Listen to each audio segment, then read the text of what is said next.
Hi guys, thank you so much for tuning in. Thank you for clicking on this video. I hope you're all doing good. I'm also fine and I thank God for everything. Yes, so guys, when you hear never say never, it's true. Never say never. So I was that girl. Would I say girl? Yes. Then I was that girl who used to say that I will never leave my country. I will never travel outside my country. I will make it in Kenya. And I was like, when I finish my high school, I go to university, and you get your certificate, and you're like, yes, after that, as long as I have good papers, I will make it. Never say never. And anyway, I don't blame myself, or you don't blame yourself also. Sometimes when you're young, you don't know how life is there as or outside there until now you get to that point, and you finish your school, you finish your university, and you have now the certificates, and you reach to a point where you have to look for a job, and you get, sometimes you are looking for a job, or you're asking people if they know of maybe some people that work in some places, and you're like, you are sure this person is going to help you get this job. And now you get there, and they're like, my friend, you have to give a certain amount, like you have to give like 100,000, you have to give like 50,000 shillings, and you are not even sure that you are going to get this job. Now you have to give that amount, like 100,000 Kenyan shillings, and maybe this job you'll be earning like 20k. You'll see. Now and that 100, leave alone the 100,000 shillings. Maybe even you don't have the 1,000. The 1,000 is too much. You don't even have 50 shillings. You see. Now when you get outside, when you finish your school, you finish your university, and you get outside, now the reality starts coming. So I finished my school, and I was like, I'm going to get a job. I have done a good course. I did business management, and you see, I know every part, every place, everywhere they need this kind of, you need these certificates. As with business management, you can work, as there is a wide variety of jobs. There are so many opportunities that maybe you are able to be employed in different companies. And so I'm that confidence. I have that confidence in me that, hey, I'm going to get it. Until now, you start looking for a job and you're not getting anything. So I landed in a hotel, and this hotel, I started working. She started paying me 9,000 shillings, Kenyan shillings. And in Kenya, in hotels, you work from Sunday to Sunday. Let me put it that way: Sunday to Sunday, Monday to Monday. Like, you don't have any time for yourself, and you are not working like where I was working. There are no like 8 hours. We are two in the reception. Then we have the chef, the person who was cooking, and then we have the two ladies who are cleaning the rooms. And these rooms were so many of them. It was a big hotel, and they had a lot of customers. It was a very big one, and most of the customers from them, they will get also this, like when the schools close, you see the teachers, they like coming to Mombasa. They need to make a tour like here and there. She really had a lot of customers, so we never missed a customer. And now you are being paid 9,000 a month, and when you are at the reception, everything which is coming in, how much the hotel is making. So we could make even 1 million, 1 point something. We could make a lot of money in a month. And and the workers were two in the kitchen, like the chef, and then there was someone who was washing the utensils. That is four, and then we two at the reception part. So you see, like, it was very busy. It was making a good amount of money, but our salary was very little, and the working was cows. So you are at the reception and you have to serve also. So we used to do both sides. Like when you have customers for breakfast, you make sure by 6 a.m. you're already there. You've arranged everything and you have to serve the people. And yes, so you find out like the work is there, you are working a lot, you are getting the job, but the payment is very little, and also you don't have time for yourself. So I stayed in this place and I was like, I have to work hard that I open my own business, because now this time that I'm spending on this place, I can also spend it on my own place, and maybe I make something for myself. And any person who has been raised in Mombasa, you know, cooking, you know this kind of cooking, the Swahili dishes and everything else, you are taught or you learn it on your way. Okay, I was not raised in Mombasa, but I came in Mombasa also when I was a little bit like, I was 14 I was 12 somewhere here, some years there. So you see, like you are able to learn this kind of cooking. And you know, when you are brought up by an African parent, the first thing for a lady, for boys leave them, the ladies, you have to be taught how to cook. That is a must. You have to learn how to cook whether you like it or not. So I said I'm going to start saving for to start my own restaurant, and not just a big place like a small cave. I would open a shop and then I just make the arrangements inside, and I started. So when I started getting my salary, I started buying small things. Like I started with chairs. So I would buy like 2 chairs. I put 2 chairs. I put until I got the amount, the number of chairs that I needed. Then I bought tables. I kept them. Then I bought the utensils, like slowly by slowly, until I was able to accumulate everything that I needed. And then now after that, I had to look for the rent, like to pay for this place where I was going to rent the shop. And so I made sure that at least I managed to save up to, like, I would pay my first rent. I paid the deposit. The ones who work in as you know, you have to give a deposit. So I gave a deposit of 2 months, and then I made a rent for 2 months. So like when you pay like 2 months rent, you are sure like by the time the 2 months are over, I would have been able to save a little for the next rent. And also you would also have, the business would have catched up like in 2 months time. So I was able to do that. And after that, I left the job. I did not leave it in a rude way. I gave the lady a notice for a month, like 1 month, that I'll be leaving. And yeah, she was nice lady. She was a good person. And yeah, I left now to my own place, where I used to wake up very early in the morning. Those who know how to, like you work in a restaurant, if you have your own, you know, you have to wake up very early to start preparing the chapatis. You need to cook them very early in the morning. Their maize, you need to start cooking, like githeri, if you have to cook githeri, if you cook mdokoi, if you cook pilau, everything you need by 10 a.m. Everything by me was ready. So by 4 a.m. I was up to my place. I was up, but I started alone. I had not gotten someone to help me, so I started it alone. And when people see like there is a new place which is opened, you find people passing by and asking for a job. So I started this place alone, and I would wake up at 4, go to this place, close myself inside, you know, the safety, and start preparing this thing. When you have a gas, I had a charcoal jiko. I had 3 of them. I had prepared very well. I had 3 of them.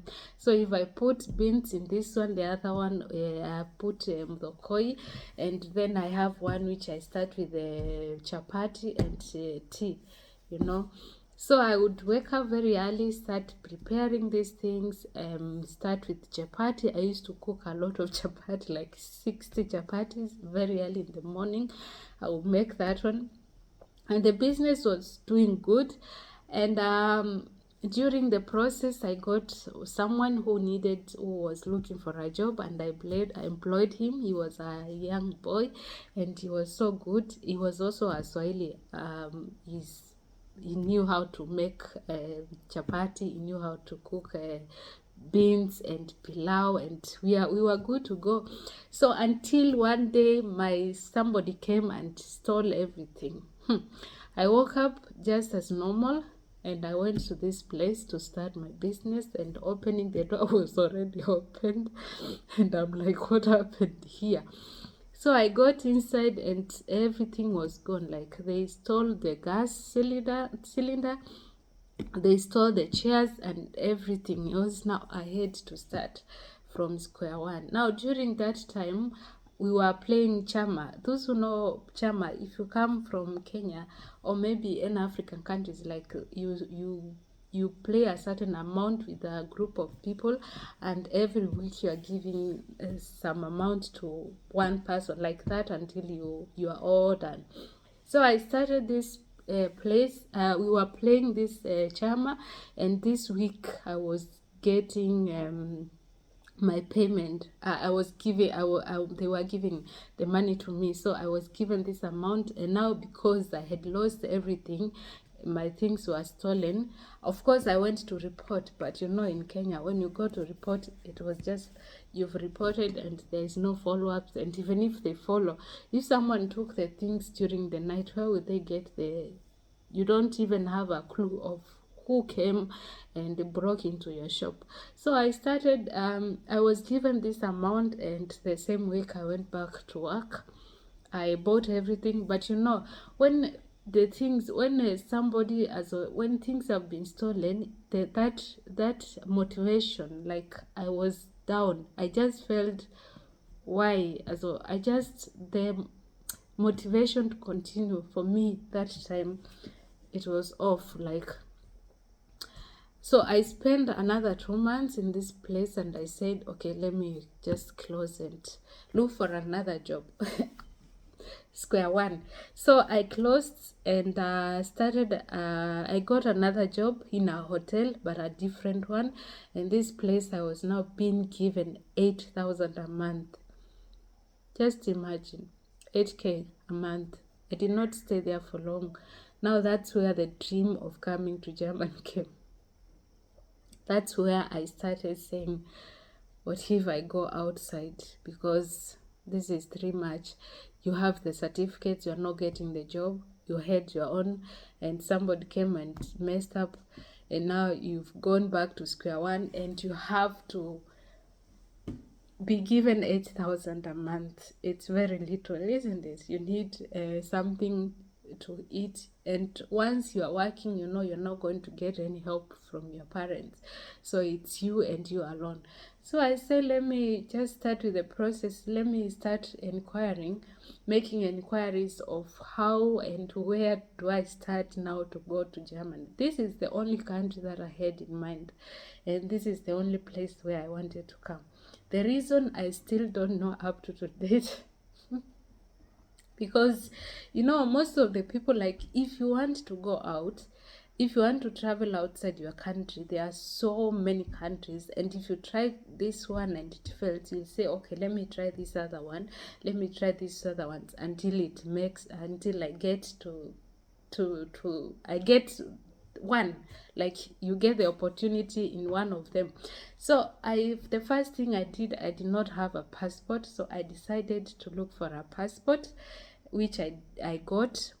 It was very fast. I like, you know how it works in Kenya. Anyway, it took 2 weeks, and I got my passport, and I had the feather I had. That was 2016, 2016. Now, that was after, yes. Now, I got it in 2 weeks' time. So I got my passport, and now the next step was to look for a German school, because I had Googled and I knew that I need the language to be able to come here. Without it, you cannot. So I looked to this school. It was a private school. And I went to this teacher, and I was like, I need to go to German. What do I need? and how can I go, like which ways, which opportunities, which kind, because I need to go there like working, not anything else. I need to find a job there, and I must. And I was like, there's nothing impossible before God, and I am going to get that space. I will get someone and I'll go. And this teacher told me there is au pair. That's where the au pair came, and we started concentrating on au pair.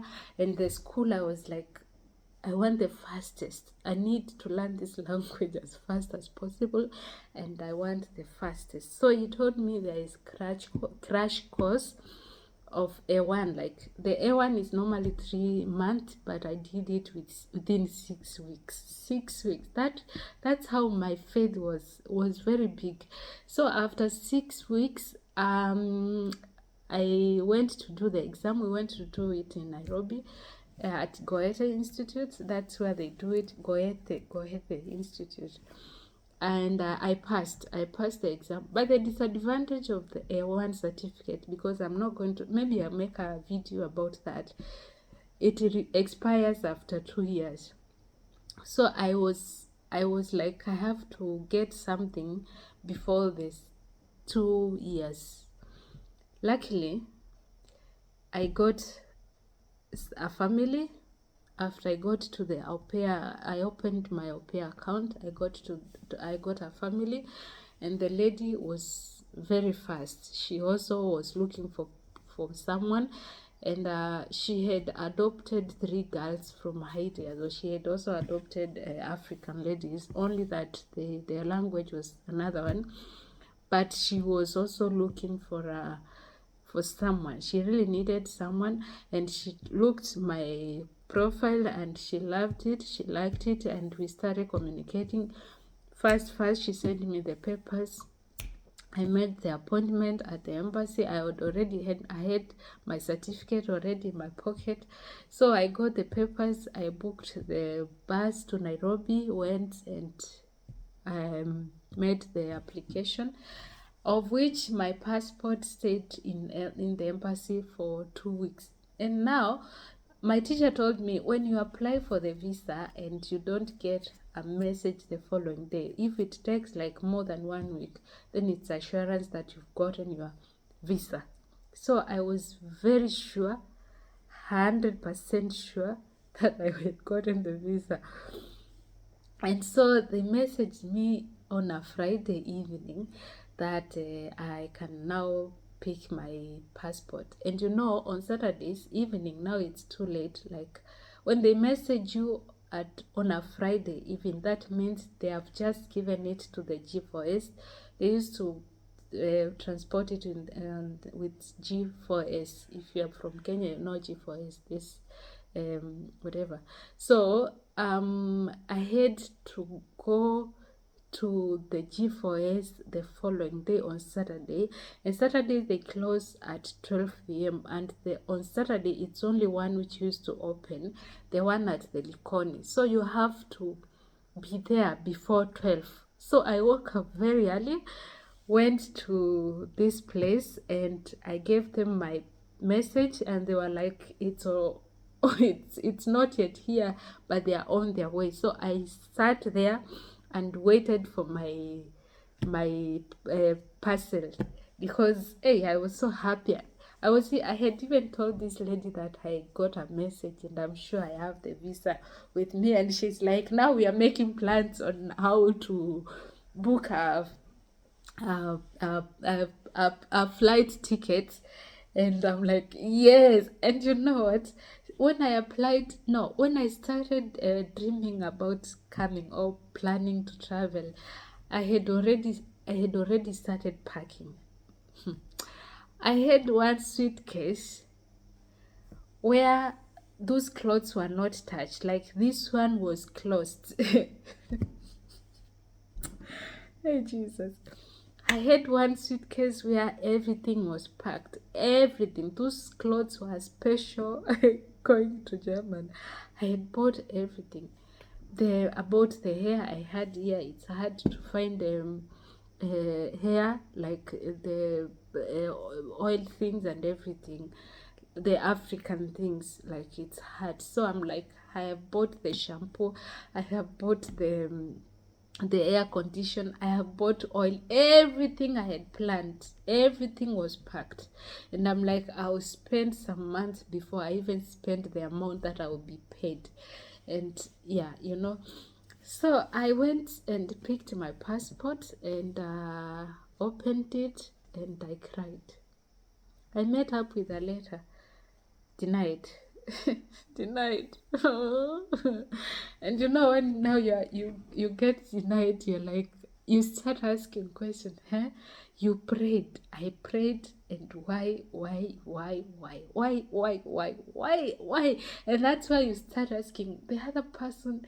I was with a lady, and this lady, her passport came immediately the following week. And the same week we applied, she got her passport and she got the visa. And now I'm like, don't book the plane. Let us wait for me that we book the same plane so that we go together. And we were all coming to Munich. Now it has been rejected. And it was raining. I walked, cried. Then I messaged the lady and I told her they have denied the visa and this is the reason they gave. And then she's like, we are not giving up. I'm going to send you the documents through my company. She had a company, and she said she's going to prepare a contract, and then I have to make another appointment at the embassy. I made it, and I got the following month, and so she sent me the contract, and I went again to the embassy. This time when I presented my contract, I found a Kenyan man. He was a Luo man. I think he's still there. I don't know. I heard he's married by a German Frau. So this man did not even take my papers. He told me, first, the only problem that this man gave me, he said that I did not have the working experience on this field. Just imagine. Then I'm like, I have done business management. I have done business management, so I could have and how do I get an experience in the first place when I have not worked in the same? Also, you need to work somewhere for you to get the experience, and that was my point. But for him, he said, you have to pay 9,000, but I guarantee you that there is no visa because you don't have the working experience. And I'm like, 9,000 is too much. I paid the other 9,000 on the other visa, and that would be 2 times. So I did not leave my papers there. I just took the papers and called the lady and explained to her what the man told me. And then now she started telling me that now I have to come here. We have to look either in a volunteer, like in these nursing homes, or we look for a school. Then I told her with the school it will be difficult for me because I don't have money, and you need to have, like, I had by then, I don't know by now, you needed 10,000 euro, like 1 million Kenyan shillings. I don't even have 100k. 100k is too much. So that was very impossible. Like, I could not get that amount. That was now 2028. 2018. Oh God, this year. 2018 or 2028 was 2018. Like, the whole of 2017 was praying, and now I got the visa, the au pair, and then this contract, and now we continued, and now it was like, these things are not going to work, let me look for another way. So never say never. And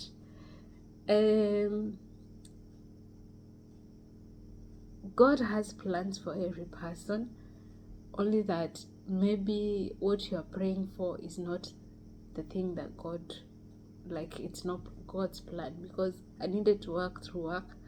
I never got any chance. Also, I never got the visa, but the opportunity was there. But then when I decided this other part, now I got it. So that's my little story, and I hope maybe it's going to encourage someone. if you've been trying some things and are not working, you can try to change to a different thing, and don't say that you can never make it. Even when you're outside your country, you can make it anywhere.